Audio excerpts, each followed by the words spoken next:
à tous. Hello. Aujourd'hui, on va revenir avec Sally sur 2014 à 2017, qui est notre rencontre, avec un nouveau témoignage et on espère des messages inspirants pour vous. 2014, on est en Angola et on se rencontre avec Sally. Alors, on va pas vous dire que c'était un coup de foudre, puisqu'on a retrouvé après sortir ensemble et regarder des vidéos, des photos, des anciennes photos de plusieurs semaines et plusieurs mois auparavant, où on était au même endroit, au même moment, et on a même des photos en commun avec des amis. Et pour autant, c'est plusieurs mois plus tard qu'on s'est vraiment découvert et qu'on est sortis ensemble. Une relation très simple et sympa, assez fusionnelle pour autant dès le début.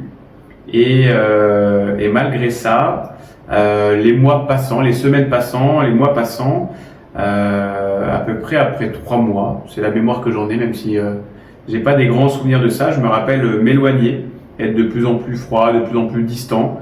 Mais il y avait quelque chose qui me dérangeait. Aujourd'hui, 11 ans plus tard, je saurais pas vous dire quoi. Je ne saurais plus vous dire quoi.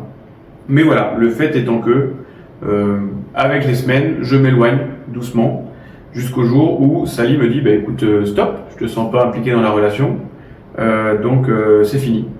C'était à peu près comme ça, on va pas rentrer plus dans le détail, mais c'était à peu près ça. Et moi, ça m'a fait un électrochoc. Ça, c'est le truc qui m'a fait, alors que c'est moi qui m'éloignais, et j'en suis très conscient, ça a fait l'électrochoc. Je me suis probablement dit, est-ce que t'es pas en train de faire une grande connerie et de passer à côté de la femme de ta vie? Avec le recul, c'est plus facile à dire, puisque Sally est la femme de ma vie. Mais sur le moment, voilà, en tout cas, déclic. Et là, je me mets à ramer. Là, je me dis non, en fait, je peux pas la perdre. Et donc je me rappelle avoir fait une lettre, une grande lettre manuscrite que j'ai déposée à l'endroit où elle logeait. Je me rappelle avoir fait des messages, plein de petites attentions, jusqu'au moment où elle accepte de me revoir, où on peut passer un moment ensemble, où je l'invite à aller le dimanche à la messe. Pour la petite anecdote, on a enchaîné messe catho et derrière culte protestant. On a fait les deux dans la même journée et voilà, et j'ai réussi à reconquérir la femme qui est devenue ma femme. Ça, c'est un petit témoignage pour dire que dans la vie il faut se battre, qu'on fait pas toujours les bons choix, que quand on se rend compte qu'on fait une bêtise, il faut savoir s'excuser. Moi, il y a un message que j'aime bien passer, c'est on fait tous des bêtises. C'est un message que je passe aussi à mes enfants. On fait tous des bêtises, mais quand on fait des bêtises, il y a pour moi 3 choses à faire. 1, les reconnaître. 2, s'excuser. Et 3, réparer quand c'est possible. Voilà, ça, c'est le petit message sur la partie, la première partie de cette vidéo. Et tout ça, ça nous mène quelques semaines plus tard, mais vraiment assez tôt dans notre relation, à une soirée de qualité. Vous en a déjà parlé. Un moment où on se pose à deux, en amoureux, sans distraction autour. Même si là, pour le coup, c'était dans un bar-restaurant sur la plage. Mais je veux dire, c'est notre moment à nous. Un sujet. En général, 3 questions, un papier, un crayon, on y répond par écrit, et après on se le partage. Le fait de faire ce processus-là, ça permet vraiment de parler en profondeur, de dire ce qu'on a envie de dire, on ne coupe pas la parole à l'autre, on ne juge pas l'autre. Et là, la question ce soir-là, c'était une question très simple, c'était un sujet très simple, enfin très simple. Je veux dire, c'était pas une histoire de conflit à résoudre ni rien. La question, je me rappelle très bien, c'était où est-ce que je me vois dans 3 ans, 5 ans, 10 ans. Et je vais vous faire la version courte. Pour Sally, 10 ans plus tard, donc à 35 ans, elle serait directrice financière ou directrice générale d'une grosse boîte et elle quitterait tout pour créer un orphelinat. Je la laisserai plus tard ou dans une autre vidéo vous expliquer le pourquoi.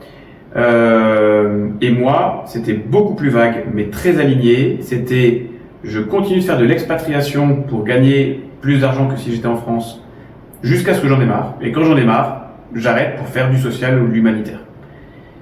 Et ce moment-là, on s'est regardé et on s'est dit, ok, on a un truc en commun. On ne sait pas exactement quand, on ne sait pas exactement quoi, mais d'ailleurs, on s'était plutôt basé sur la version de Sally qui était plus claire. Donc l'objectif, c'était, à 35 ans, eh bien, on arrêtera tout pour faire du social. Et autant vous dire que j'y croyais pas du tout au début. Sally, pareil, elle y croyait beaucoup plus fort. Moi, j'ose avouer aujourd'hui que j'y croyais pas beaucoup, voire même pas du tout au début. Comment on se dit à 25 ans qu'à 35 ans, on peut tout quitter pour faire du social? Comment on vit? Avec quoi? Financièrement? L'objectif, c'est aussi de fonder une famille. Donc, bref, beaucoup de questions.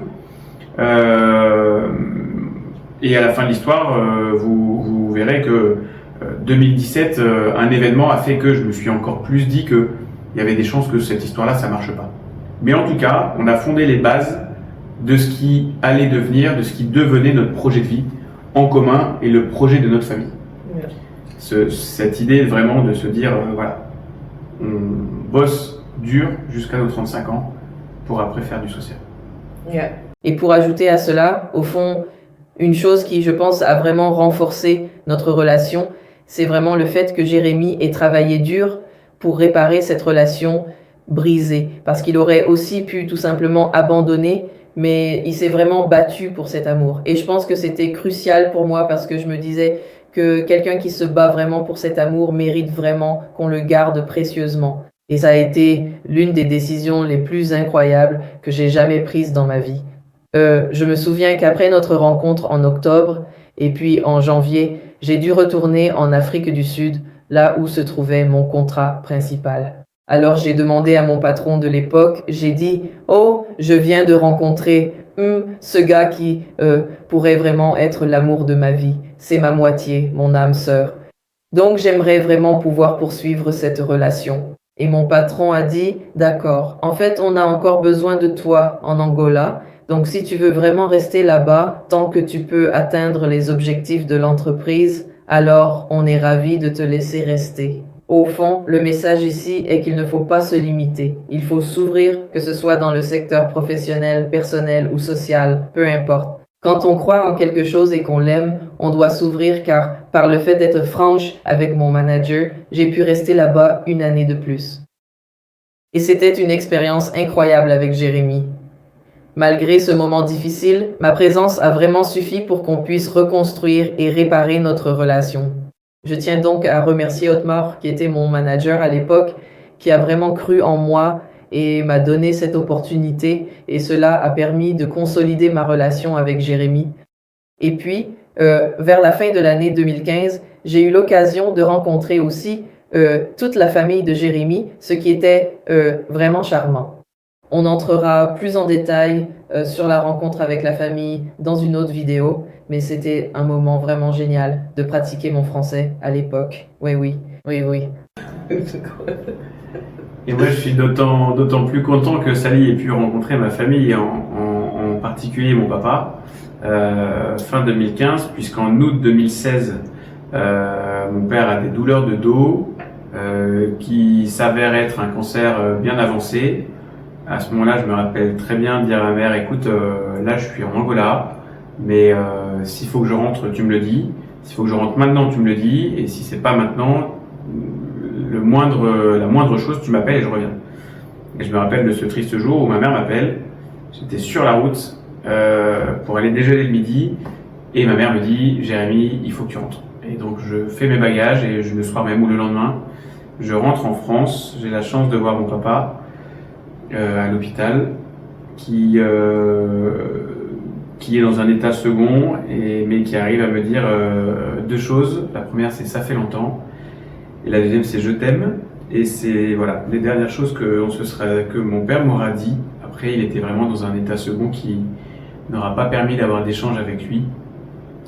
Jusqu'au jour, quelques semaines plus tard, où je faisais la permanence avec lui et je dormais à l'hôpital à ses côtés tous les soirs, jusqu'au jour où il est parti.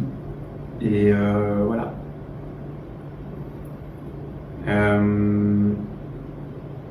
Donc mon père décède et on organise les funérailles, qui est un moment extraordinaire, un hommage tout particulier. Et je me rappelle de 2 semaines plus tard, mon père avait créé son entreprise d'organisation d'événements pour les entreprises 3-4 ans auparavant.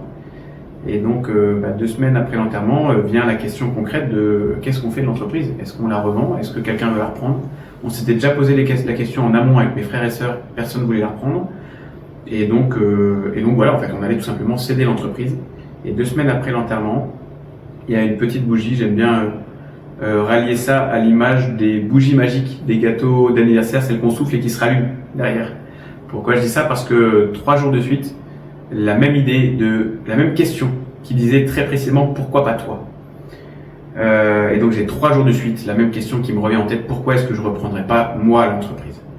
Et honnêtement, j'allais très vite à souffler la petite bougie, parce qu'à ce moment-là, je bossais chez Vinci, j'étais manager sécurité, santé, environnement pour leur filiale au Gabon. Je gagnais très bien ma vie. En Angola, pardon. Je gagnais très bien ma vie. J'avais probablement un joli plan de carrière dans cette multinationale d'origine française. Et puis voilà, j'avais vraiment un confort de vie au top. Et au bout du 4e jour que la question me vient, j'en parle quand même à Sally. Et là, je me rappelle, on avait 3-4 heures de route pour aller rejoindre des amis. Et je sais pas d'où ma femme a sorti ça de son chapeau. C'est une très bonne coach. Ma femme, je pense qu'elle a un don en elle, en plus d'avoir passé autant de temps dans l'entreprise dans laquelle elle est aujourd'hui, où elle a fait beaucoup de formations. Elle a vraiment un don en elle pour l'accompagnement. Et pendant 3-4 heures, Sally me pose des questions sur à court terme et à long terme, quels sont les avantages et les inconvénients à rester là où je suis ou à tout quitter pour reprendre la boîte de mon père. Boîte de mon père qui gagnait peu d'argent. Mon père commençait à peine depuis 2 mois à se payer et il rapportait 70% du business à l'entreprise. Il n'était plus là. Il n'avait pas laissé de passation parce que son départ a été très brutal.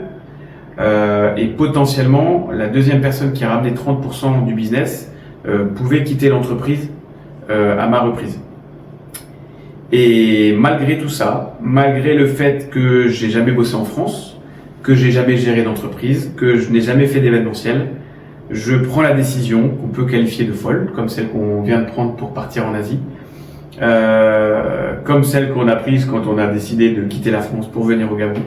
C'est pour ça qu'il y a vraiment ces vidéos avec ce parcours, parce que c'est à chaque fois le même témoignage qui revient en boucle et qui peut vous permettre de comprendre comment est-ce qu'on en est arrivé là aujourd'hui. Eh bien, en se disant, si je ne fais pas, ce que je vais regretter et qu'est-ce que j'ai à perdre, et bien en fait, on dit ok, j'y vais.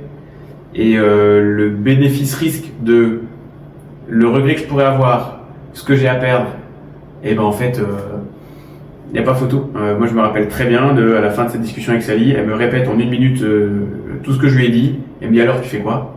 Et c'était une évidence. Je lui dis je quitte, je démissionne, je rentre en France et je reprends la boîte de mon père. Et voilà comment s'est lancée cette aventure. De reprise d'entreprise et donc de départ de l'Angola, puisque c'est là que s'arrête l'histoire de l'Angola pour cette vidéo. Moi, le message que je veux faire passer ici, c'est un message que mes parents m'ont beaucoup inculqué, qui est faire des choix, c'est renoncer. Il est très facile de se trouver toujours plein de raisons de ne pas faire des choses. Changer, le changement par nature fait peur et est inconfortable, c'est sa définition. On connaît ce qu'on a aujourd'hui, on ne sait pas ce qu'on aura demain, et donc le changement fait peur par nature. Mais le fait de pouvoir lâcher prise, d'oser, pour moi c'est quelque chose de magnifique, et derrière il faut s'en donner les moyens. Et pour avancer dans tout ça, on en revient à quelque chose qui est savoir pourquoi on fait ça. Si le pourquoi il est assez fort, il va vous permettre d'avancer. Et là, j'en reviens à notre projet de vie avec Sally. Si on en est là aujourd'hui, c'est parce qu'il y a 11 ans, on s'est fixé ce projet de faire du social. Et voilà, j'ai probablement d'autres choses à dire qui me reviendront peut-être après, mais je repasse la parole à Sally. Yeah, I just have a question before I give my message. If you had to take the decision again to take your dad's business, what would you do and why? Alors, faut savoir que les 3 années, un peu plus de 3 années où j'ai géré l'entreprise, c'était très compliqué. Je me suis payé un truc comme 300 € par mois pendant un peu plus de 3 ans. Et pour autant, d'un point de vue au quotidien, c'était vraiment compliqué. Le business, la concurrence, aller chercher des clients, gérer l'entreprise, la relation avec les collaborateurs, etc. C'était vraiment très compliqué. Et pour autant, si c'était à faire, je ferais exactement la même chose. Parce que c'est, je pense très sincèrement, pas dans la facilité que l'on peut s'épanouir. Faire le choix de dire je reste chez Vinci parce que j'ai tout le confort d'une multinationale, en expatriation, avec une carrière que je peux me faire chez eux. C'est pas ce qui, moi, me parlait. J'ai ce désir, on avait ce projet de vie avec Sally, mais même ça va au-delà de ce projet de vie, parce que c'est là où je voulais en venir, c'est que à partir du moment où j'ai décidé de quitter Vinci pour pouvoir reprendre la boîte de mon père, là je me suis dit, soit ça marche du feu de Dieu, on devient millionnaire, et après ça, du coup, peut-être que je pourrais revendre la boîte et on pourra faire du social, ou alors ça marche pas, ou ça marche moyennement, et en fait, notre projet social, il verra jamais le jour. Et en fait, ça a été ni l'un ni l'autre. Financièrement, d'un point de vue personnel, dans nos poches, ça a été catastrophique pendant 3 ans. Heureusement que j'avais une femme qui a assumé la vie de la famille pendant plus de 3 ans. Par contre, j'ai appris énormément. C'est là où j'ai, je pense, le plus grandi dans ma vie, grâce encore au CJD dont j'ai déjà parlé, grâce à toute l'expérience d'être patron d'une boîte à 29 ans, où on n'y connaît rien, où on n'est pas très bon. Et ben en fait, on apprend. Et si c'était à refaire, je ferais exactement la même chose de la même façon. Parce que quand on traverse des moments difficiles, sur le moment, on a forcément du mal à comprendre et à comprendre le pourquoi. Mais par la suite, il y a tout qui s'éclaircit. Et si j'étais pas passé par là, j'aurais pas pu avoir le poste que j'ai décroché ici au Gabon et les compétences que j'ai acquises pendant ces 3 années de gestion d'entreprise. Tout ça, ça m'aurait pas permis de faire ce que j'ai fait aujourd'hui et de gagner ce que j'ai gagné après. Yeah. Pour ajouter à cela, au final, c'est ça le truc. Parfois, on pense au présent parce que tout l'argent qu'il n'a pas gagné en 1 an ou 2, je veux dire, sans trop entrer dans les détails, mais toutes les aptitudes et compétences qu'il a acquises pendant cette période difficile lui ont servi à en gagner encore plus. Parfois, on a vraiment besoin de travailler davantage sur soi. Si vous mettez 80% d'efforts dans votre développement personnel pour être plus conscient et avoir du recul sur vos capacités et vos compétences, je pense que tout le reste de votre vie, en termes d'argent et pour tous vos réseaux, suivra tout simplement. Et c'est un très bon témoignage de cela. Bref, pour moi, juste pour que nous terminions avec ceci, avec l'un des messages que nous voulons passer, c'est tiré de l'Ecclésiaste 3, versets 1 à 8. Et il est dit, il y a un temps pour tout et une saison pour chaque activité sous les cieux, les cieux. Un temps pour naître et un temps pour mourir. Un temps pour planter et un temps pour récolter. Un temps pour tuer et un temps pour guérir. Un temps pour démolir et un temps pour bâtir. Un temps pour pleurer et un temps pour rire. Un temps pour jeter des pierres et un temps pour les ramasser. Un temps pour embraser et un temps pour s'abstenir d'embraser. Un temps pour chercher et un temps pour donner. Un temps pour jeter et un temps pour garder. Un temps pour déchirer et un temps pour recoudre. Un temps pour aimer et un temps pour haïr. Un temps pour la guerre, un temps pour la paix. C'est donc simplement pour dire que sur cette terre, il y a un temps pour tout. Et quand vous êtes dans le temps de la récolte, assurez-vous d'en tirer le meilleur parti.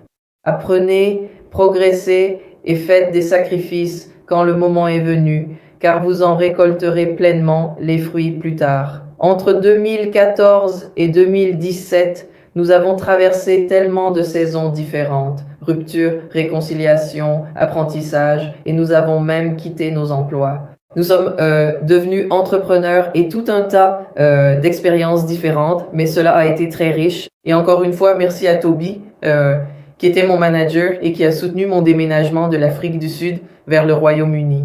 Bien sûr, d'autres managers ont collaboré pour m'apporter leur soutien, mais c'est lui qui a cru en moi pour m'aider dans ce déménagement. Un grand merci donc à Toby ainsi qu'à tous les autres managers avec qui j'ai travaillé, Vary et Stéphanie, et tous les autres durant mon parcours jusqu'à mon installation en France.